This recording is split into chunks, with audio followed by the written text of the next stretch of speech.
Perbarui ilmu Islam kamu bersama Religion di tv1news.com dan TV1 Connect.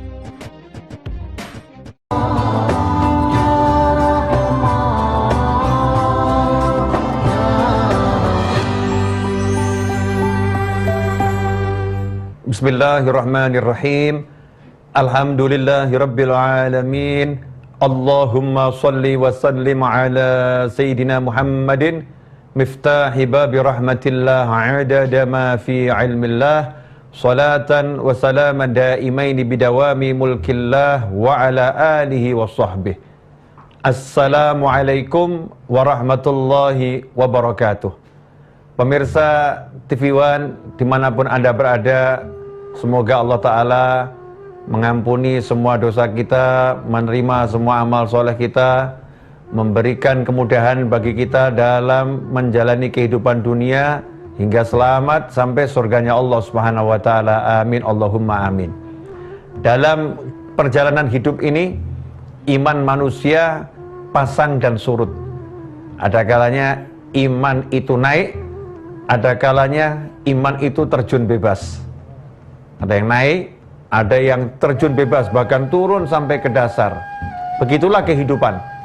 Al-iman yazid bitta'ah wa yankus bil ma'siyah. Iman seorang dikatakan naik ketika dia itu taat kepada Allah Ta'ala, dan iman dikatakan lagi turun, lagi anjlok, lagi terjun bebas ketika orang bermaksiat kepada Allah Subhanahu wa Ta'ala. Tapi begitulah kehidupan. Kadang kita kuat, kadang kita lemah. Manusia, satu hal yang wajar ketika seseorang itu lupa. Satu hal yang wajar ketika seorang itu terpleset dan kemudian berbuat dosa. Tapi ada satu hal yang sangat tidak wajar ketika berbuat dosa, ketika lupa, ketika terpleset, kemudian tidak ingat kalau punya Allah yang maha pengampun. Tidak ingat kalau punya Allah yang maha pemurah. Tidak ingat kalau punya Allah yang maha pengasih, lagi maha penyayang. Ikhwani rahimakumullah, apapun kondisi kita, seburuk apapun keadaan kita, maka jangan pernah lupa bahwasannya Allah maha mengampuni. Ampunan Allah, kasih sayang Allah jauh lebih luas dari dosa-dosa kita. Karena itu, pada episode kali ini kita akan belajar bersama-sama tentang amalan-amalan penghapus dosa. Dosa itu bisa dihapus, bahkan bukan sekedar dihapus, bukan yamhu, dihapus oleh Allah, tetapi yudhib, dihilangkan oleh Allah Subhanahu wa Ta'ala. Sebagaimana dikatakan oleh Allah Ta'ala di dalam salah satu wahyu Allah Ta'ala, di dalam surat Hud ayat 114, Allah Ta'ala menyatakan, wa aqimis salata tarafayin nahari wa zulafam minal laili innal hasanati yudhibnas sayiat dzalika dzikra lidzakirin. Surat Hud ayat 114. Allah mengatakan, dan dirikanlah salat ya di dua penghujung siang, yaitu di waktu subuh, waktu zuhur, waktu asar, wa zulafam minal lail, dan di awal waktu malam, yaitu waktu maghrib dan isya. Artinya, dirikanlah solat 5 waktu, innal hasanat, karena sesungguhnya perbuatan-perbuatan yang baik, yudhibnas sayyiat, perbuatan-perbuatan baik tersebut akan menghilangkan perbuatan-perbuatan yang buruk. Menghapus, tapi dengan kata dalam bahasa Arabnya yudhibna, menghilangkan semua hal-hal yang buruk. Amal-amal soleh akan menghapuskan keburukan. Ikhwani rahimakumullah, inilah janji dari Allah Subhanahu wa Ta'ala.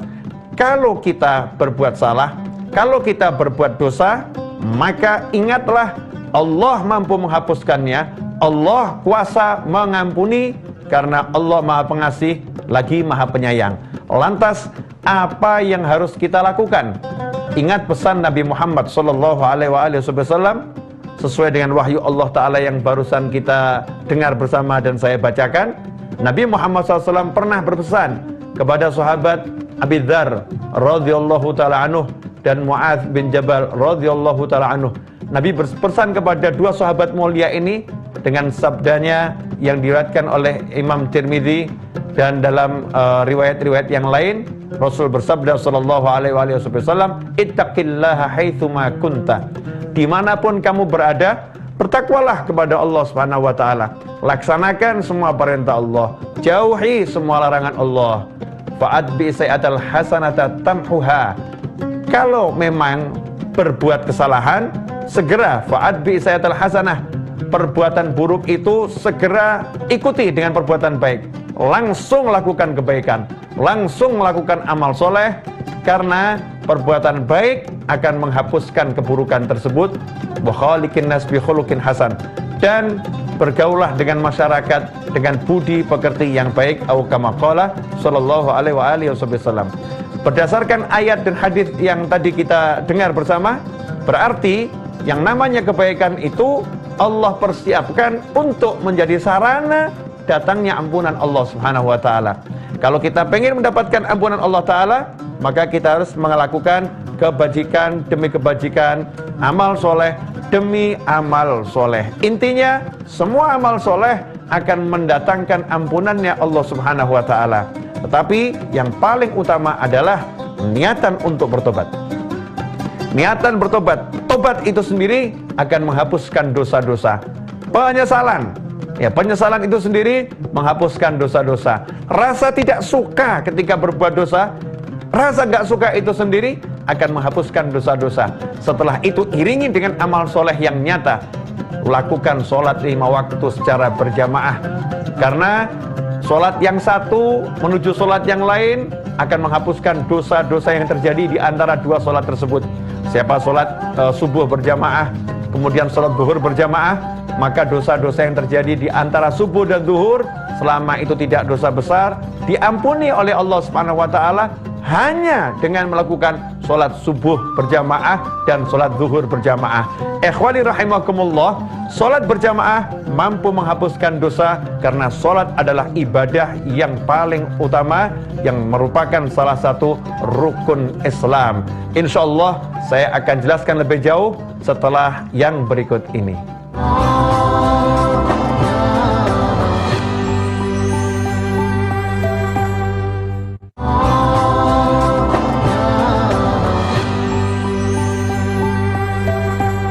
Pemirsa TV One dimanapun Anda berada, tadi kita sudah mendengar tentang keutamaan sholat berjamaah.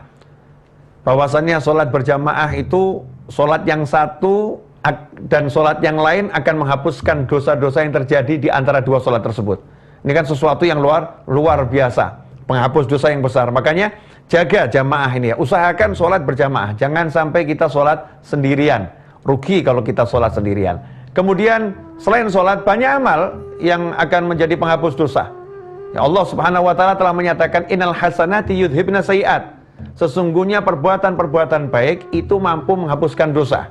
Nah, di antara perbuatan baik ya yang mampu menghapuskan dosa, walaupun Allah yang Maha mengampuni. Jadi Allah Maha mengampuni, tetapi untuk mendapatkan ampunan Allah, Allah berikan sarana. Ada yang dengan usaha kita dengan sholat, ada pula dengan amal yang lain. Salah satunya adalah dengan mendapatkan syafaat. Dengan syafaat itu seorang akan diampuni oleh Allah Subhanahu wa taala. Syafaat siapa? Yasfa'u yaumal qiyamah salat. Kelak di hari kiamat ada 3 kelompok manusia yang diizinkan oleh Allah untuk memberikan syafaat. Syafaat itu artinya pertolongan. Ada 3 kelompok manusia yang diizinkan oleh Allah taala untuk memberikan pertolongan kepada manusia yang lain. Siapa itu? Yang pertama al-anbiya, yaitu para nabi. Kelompok para nabi ini diberi izin oleh Allah Ta'ala, kemampuan dari Allah Ta'ala untuk memberikan pertolongan kepada orang-orang yang dia itu sudah punya catatan masuk neraka, atau punya dosa-dosa besar yang menyebabkan dia akan masuk neraka, punya kesalahan yang menyebabkan dia akan masuk neraka. Kalau dia mendapatkan syafaat anbiya, para nabi, maka Allah akan mengampuninya.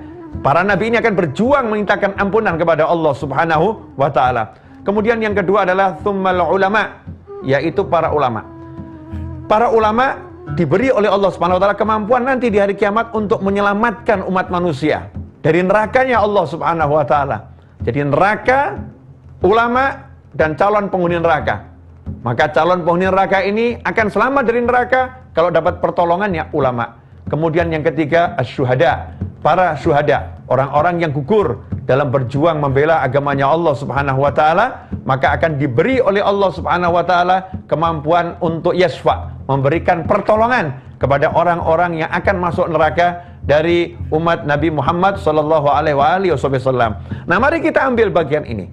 Kalau kita pengen dosa-dosa kita diampuni oleh Allah Subhanahu wa taala, kita cari syafaat. Dan alhamdulillah, kita ini menjadi umatnya Nabi yang paling besar syafaatnya, yaitu baginda Muhammad SAW. Bahkan seluruh anbiya wal mursalin mengharapkan pertolongan syafaat Nabi Muhammad sallallahu alaihi wasallam, dan kita menjadi umatnya Rasulullah SAW. Amalan yang akan menyebabkan kita mendapatkan syafaatnya Rasulullah SAW adalah diantaranya as-salatu ala Nabi Muhammad SAW, bersolawat kepada Nabi Muhammad SAW. Kalau kita banyak bersolawat kepada Rasulullah SAW, maka kita akan dapatkan syafaatnya Rasulullah SAW. Dikatakan barang siapa yang di pagi hari solawat sebanyak 10 kali, di sore hari menjelang maghrib dia solawat 10 kali, maka kata Nabi SAW, dia wajib mendapatkan pertolonganku, dia wajib mendapatkan syafaatku.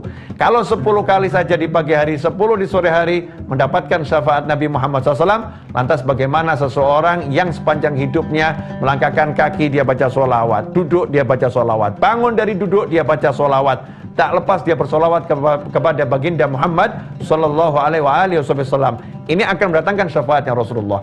Kemudian para ulama, syafaatnya para ulama, kita cari syafaatnya para ulama dengan bagaimana husnudzon kepada orang-orang yang punya sifat-sifat ulama, orang-orang yang punya ilmu, orang-orang yang amal solehnya bagus, orang-orang yang wajahnya itu meneduhkan, menenteramkan, mengingatkan pada Allah Subhanahu wa taala.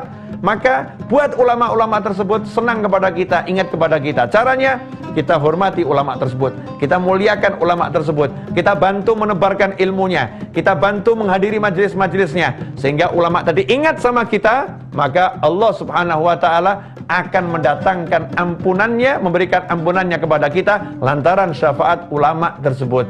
Ikhwani rahimakumullah, masih ingatkah kita akan kisah yang disebutkan dalam hadis seseorang yang hadir di suatu majelisnya ulama yang takut kepada Allah, yang takut kepada siksa api neraka, minta berlindung dari siksa api neraka, yang mengharapkan surganya Allah Subhanahu wa taala. Kemudian Allah berkata kepada para malaikat, "Ishhadu, saksikanlah wahai malaikatku, sesungguhnya aku telah mengampuni mereka semua." Malaikat pun berkata, "Ya Allah, di tengah-tengah mereka fulan laisa minhum." Ada satu orang yang bukan dari kelompok ulama tersebut. Ada satu orang bukan dari kelompok orang-orang soleh tersebut. Innama ja'a lihajah. Orang ini datang karena punya kepentingan terhadap seseorang, punya keperluan kepada seseorang, bukan karena mau ikut zikir, bukan karena mau ikut majelis ilmu. Apa kata Allah Subhanahu wa taala? Humul qaumu la yashqa bihim jalisuhum. Mereka adalah sekelompok orang-orang yang tadi minta surga, berlindung dari neraka, orang yang takut sama Allah. Ulama ini, orang-orang yang soleh ini, sekelompok orang kata Allah Subhanahu wa taala, la yashqa bihim jalisuhum. La yashqa, tidak akan pernah sengsara, tidak akan pernah celaka, bihim, berkat mereka, jalisuhum. Siapa yang mau duduk bersama mereka, sekedar mau duduk bersama orang soleh, diampuni oleh Allah Subhanahu wa taala. Ketika Allah mengampuni orang soleh tersebut, maka ia pun mendapatkan ampunannya Allah taala. Ini yang namanya mendapatkan syafaat di dunia ini sebelum syafaat di akhirat nanti. Itulah salah satu amalan penghapus dosa, mencari syafaatnya para ulama. Karena itu kalau kita lihat ulama-ulama kita di negara yang kita cintai, Indonesia ini, telah membawa umat dengan luar biasa, dengan halus, dengan lembut, sehingga tanpa disadari umat ini setiap saat diampuni oleh Allah Subhanahu wa taala. Umat diajak duduk bersolawat di majelis-majelis solawat. Ada yang diajak duduk bersolawat dengan membaca solawat-solawat tertentu. Ada pula yang tanpa sadar ia pun ikut bersolawat. Kenapa? Karena solawat tersebut didendangkan, solawat tersebut dinyanyikan dengan suara yang merdu tanpa keluar dari kaidah-kaidah yang telah ditetapkan oleh syariat. Semisal kita suka mendengar diajak untuk baca ya Nabi salam alaika, ya Rasul salam alaika, ya Habib salam alaika, salawatullah alaika. Kemudian masyarakat bersama-sama ya Nabi salam alaika, sampai akhir bersama-sama bersolawat dan salam kepada Nabi Muhammad SAW. Maka saat itulah masyarakat maka telah mendapatkan jatah syafaat pertolongan Nabi Muhammad SAW dan dosa-dosanya diampuni oleh Allah Subhanahu wa Ta'ala. Insyaallah setelah yang berikut kita akan lanjutkan membahas amalan-amalan penghapus dosa.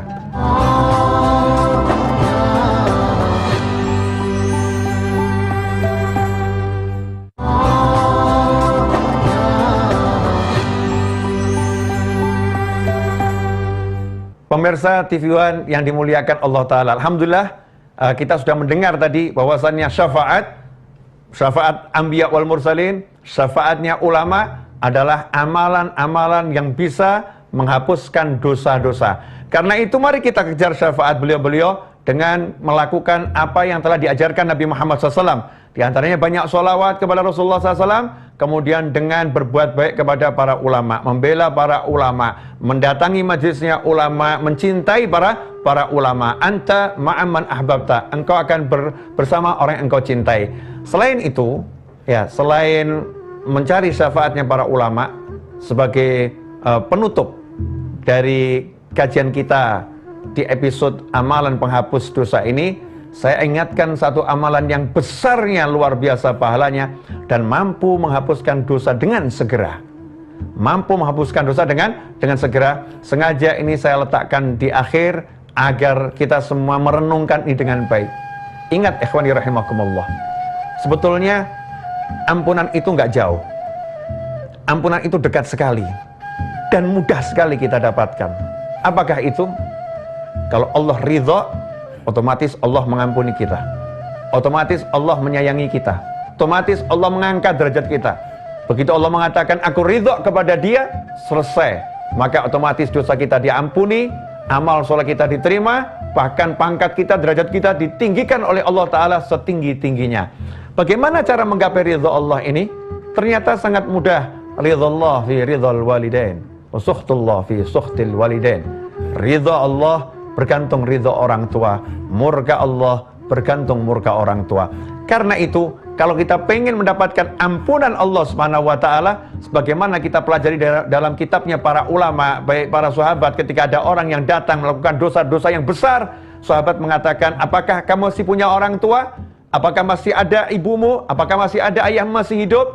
Kalau orang tua masih hidup, datangi orang tuamu. Ya, minta orang tuamu untuk mintakan ampun kepada Allah Subhanahu wa Ta'ala. Minta kepada orang tuamu untuk mendoakan engkau. Berbuat baiklah kepada orang tuamu.